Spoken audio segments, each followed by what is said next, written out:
قالوا اتفضل. السلام عليكم. اتفضل. شيخ وليد، انت تقول شلون النبي يكون مع عائشة وهي كذا وهي كذا؟ هو اصلا ليش الله ايه يا حبيبي؟ سبب من الغيب ويعرف ان عائشة؟ انت لا سال الكلام اللي تناقشتوا به حول عائشة وعائشة كذا وعائشة صغت قلوبهما وهاي والآية. ليش الله امر النبي ان يتزوج عائشة والله يعلم من الغيب انه عائشة راح تسوي هاي الامور؟ حضرتك انت تساله الشيعة، ما تسالوش انا.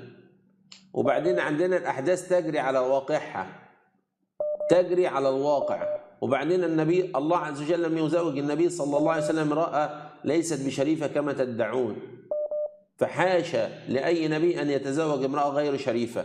دي النقطة الأولى. النقطة الثانية، خلينا في الواقع، مش تقول لي إشلون الله. طب ما برضو إشلون الله خلى أبو بكر وعمر هم الخلفاء ولم يخلي علي بن أبي طالب؟ إشلون خلى معاوية ولم يخلي الحسين؟ وهندخل بقى في إشلونات بقى ليه ربنا عمل كده. الله عز وجل لا يسأل عما يفعل وهم يسألون. البشر يسألوا لكن الله عز وجل لا يسأل. دي النقطة الأولى. النقطة الثانية، أنا اللي بسأل بقى سؤال، ألا وهو بعد خطأ عائشة لماذا مكث معها النبي صلى الله عليه وسلم في دار واحدة وفي فراش واحد وأكل واحد؟ ليه؟ والله شيخ، هذا انت اصدق كلام انت قلته وانا اشهد لك به. الله سبحانه وتعالى هو لا يسأل، اذا الله عنده مشيئة. صحيح شيخ؟ انت تبع حمير يا والله ابني. خلي اقول لك انت شغله، تبع بس حمير يا اسمعني ابني، بس تبع اسمعني حمير. دقيقة. لا خلاص، عرفتك من الصورة. روح يلا، روح يلا، روح يلا.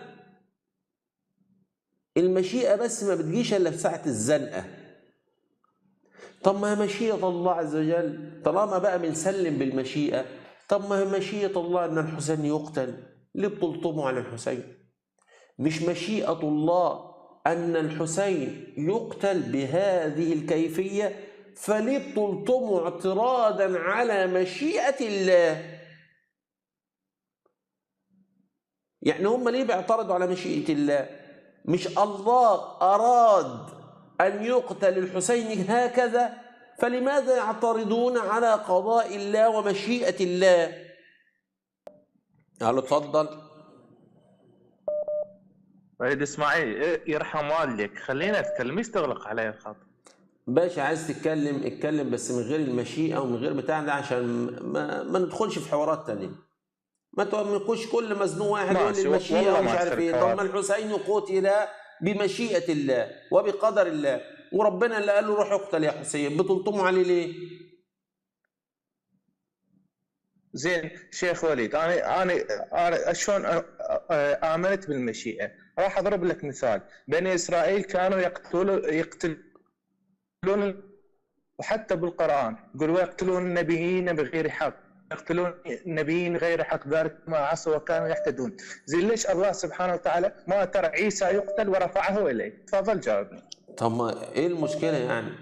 ايه المشكلة ان الله عز وجل يعني يجعل انبياء يقتلوا وسيدنا عيسى يرفعه اليه؟ ايه المشكلة؟ يعني ايه المشكلة؟ يعني هي المشكلة فين؟ انت هنا بتضرب شنو المثل ده هنا؟ فين؟ لكن انت اللي بتعترض على المشيئة، مش انا اللي بعترض على المشيئة. القضية الله انت سبحانه سواء وتعالى ما واحدة اختار واحدة عيسى. واحدة. دلوقتي انا بس عايز اعرف ايه هي المشيئة. مشيئة الله يريد شيء، الله هو أحق بمشيئة. ترك هاي اما الأنبياء برضه انت ما يقتلون عيسى فسرتليش يعني ايه المشيئة. يعني اديك مثال، إلا مشيئة. اسمعني بس، اسمعني.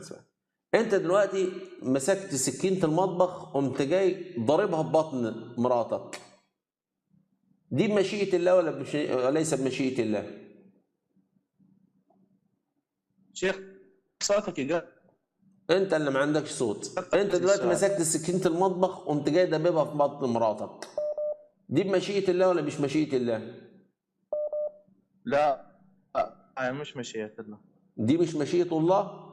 ازاي والله عز وجل يقول أي. وما تشاءون الا ان يشاء الله؟ هاي انت تفسر القران على مزاجك، هذا غير صحيح. اهو الله عز وجل هو الذي يقول لا. وما تشاءون الا ان يشاء الله. شلون فسرتها على هاي شفت؟ القضية؟ يبقى انتوا اساسا مش عارفين يعني ايه مشيئه وجايين تتكلموا. لا انت انا تخبط. هفهمها لك باسلوب بسيط يا ابني، عشان بس ما حد لا. يضحك عليك. هفهمها لك باسلوب بسيط. المشيئه اللي انتوا عمالين كل شويه المشيئه المشيئه انا دي سألتك ليش نبي لا الله حول عيسى ولا ما قوه قتل؟ الا بالله. الله رفعه. المشيئه دي عامله بالظبط كده زي باب الجمرك. عارف يعني باب الجمرك؟ عارف الجمارك؟ نعم عارف شيخ. المطار؟ عارفه؟ نعم شيخ. طيب نعم. جميل قوي. انت معاك الباسبور وخارج من المطار.